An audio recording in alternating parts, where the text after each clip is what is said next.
নমস্কার বন্ধুরা, good evening. কেমন আছো? আশা করি ভালো আছো। আমিও ভালো আছি। আরেকটা নতুন ভিডিও নিয়ে তোমার সঙ্গে চলে এসেছি। আর আজকে একটা নতুন জায়গায় যাব, যেটা আমি যাইনি। হয়তো তোমরা কেউ কেউ গেছো, কেউ কেউ যায়নি। তো ভিডিওটা কেমন লাগলো লাইক কমেন্ট শেয়ার করে দিও। চলো, নতুন কিছু আজকে ভিডিও নিয়ে আসছি তোমাদের জন্য।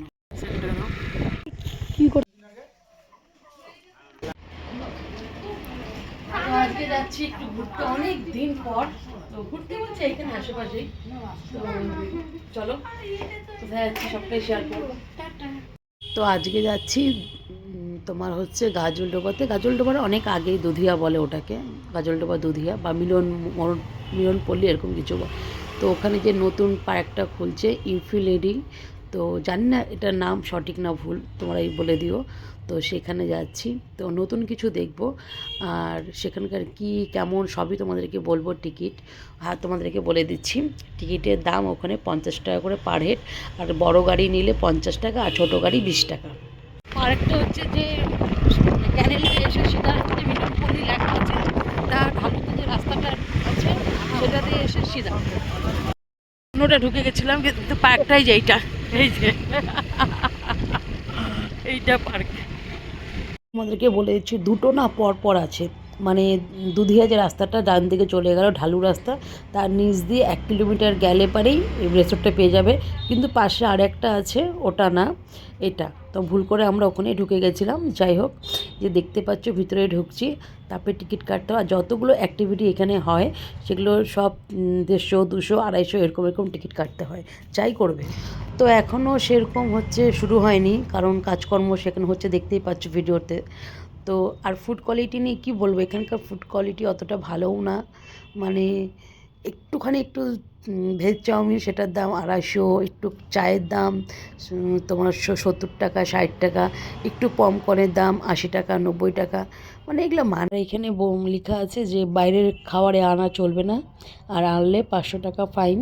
ওদের ওখান থেকে নিতে হবে, দাম বেশি থাকুক যাই থাকুক ওদের ওখানে নিতে হবে। খাবার যদি ভালো হয় তাহলে সেটাও ঠিক, কিন্তু খাবার তো বাজের ওখানে, একটুকু টেস্ট নেই। আর একটা কথা না বললেই হয় না, তো যদি দাম বেশি হয় কিন্তু খাবার টেস্ট হলে ভালো লাগে। মানে দাম বেশি কিন্তু খাওয়ার কোনো টেস্ট নেই, আর কোয়ান্টিটি তো একদমই কম, কি বলবো। এখন এইটাই রাইট, মানে অ্যাক্টিভিটি করা যাবে সব, সব টিকিট দিয়ে। এটা হচ্ছে ওটা হচ্ছে 150 টাকা। আমরা এখানে একটু খাওয়া দাওয়া করবো কিছু। আমরা এখন কিছু খেয়ে নিব। এই যে আমরা বসছি হালকা কিছু, আমি তো চা খাবো। আজকে তো মঙ্গলবার, আমার হাজব্যান্ডও আজকে নিরামিষ, তো ও চা খাবে, আর উনি খাবে ভেজ চা। এখন চা চলে এসছে, এই যে আরেকজন মহাশয়, এই যে চা।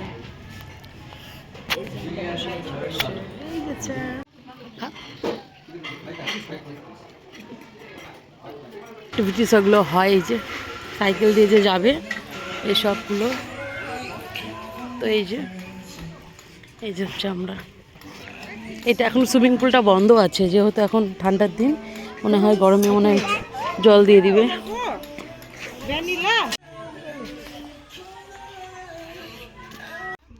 এটা হচ্ছে মানে 1, 2, এটা হচ্ছে 3 নাম্বার স্পট। এখানে হচ্ছে বোর্ডিং টোডিং এগুলো সব হয়, মানে এখনও শুরু হয়নি। তখন মানে চান টান করে, দেখছো জামা কাপড় মেলা। আর এই স্পটটাও এখন তো মানে হয়নি কমপ্লিট, এটাও হবে। যাই হোক, এখানে কাজ চলছে দেখতেই পাচ্ছ, সেরকম মানে কাজ কমপ্লিট হয়নি। আর এই বোটগুলো মানে হয়তো পরিবর্তে অনেক কিছু এখানে ভাড়া দিয়ে মানে ঘুরতে হবে, যেটা পুলের পাশ দিয়ে সব এরকম মানে কটেজ কটেজ করা আছে। এখানে বসে সবাই রেস্ট করতে পারবে, যা দেখাচ্ছে বসার সবাই, যে আমরা এখানে বসি ওখানে আরেকজন বসবে, এর পাশে এরকম আছে। আর অনেকে তো জানো, অনেকে তো জানো না, যে এইখানে আমাদের এক মানে পরিচিতর বাড়ি আছে। তো সেখানেই যাচ্ছিলাম দেখা করতে। তো যাওয়ার পথে এই কাণ্ডটা করলাম, তোমরা ভিডিওটা দেখেই নিয়েছো। আর সেদিন ছিল মানে পিঠা খাওয়ার আগের দিন।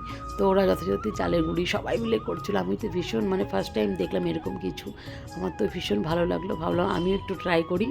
তো সবাই মিলে আমাকে বলল ঠিক আছে করো, তুমিও পারবে।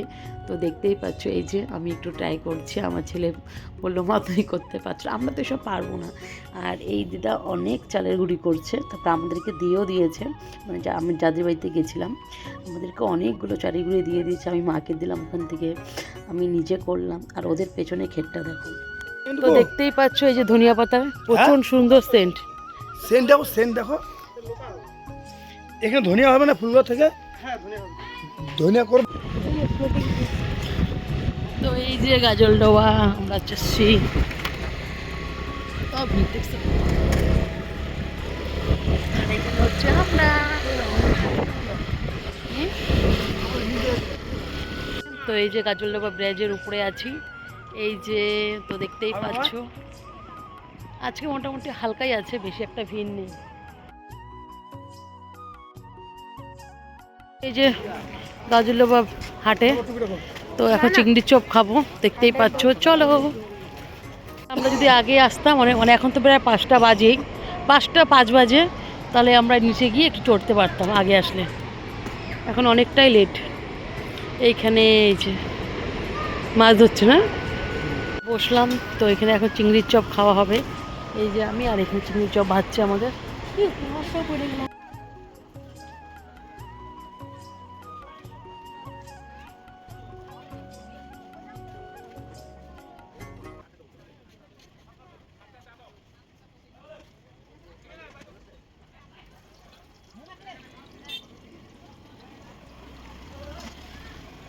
তো ছেলে নিয়েছিল, খেতে পারিনি, তো আমাকে খেতে লাগলো এসে তার জন্য। আর আগের মতো না চপগুলো নেই। তো এই যে আমরা বাড়ি আসছি এখন, দেখে নাও তোমরা। খাবো, ঠান্ডা লাগছে প্রচণ্ড। তো এখন বাজে ওই 6টার মতন। তো এই যে আমরা চায়ের দোকানে বসে আছি। তো এখন গরম গরম চা, ঠান্ডা চাটা কিন্তু খুব হেভি বানিয়েছে, একটু মিষ্টি একটু বেশি। তো সেদিন ছিল রিঙ্কির বার্থডে, আর বৌদির বার্থডে দুদিন আগিয়ে গিয়েছে। তো ভাবছিলাম একসঙ্গে দুজনের বার্থডে সেলিব্রেট করব, তো হয়নি। কারণ তো বৌদির খুব শরীর খারাপ, যার জন্য আসতে পারেনি। তো ভাবলাম তাহলে কেক তো আনছি, তো কাটা দিতে হবে। তো আমরা গিয়ে তারপরে কেক ঠেক কেটে, আগে বৌদিরটা কেটেছি, তারপরে রিঙ্কিরটা কেটেছি।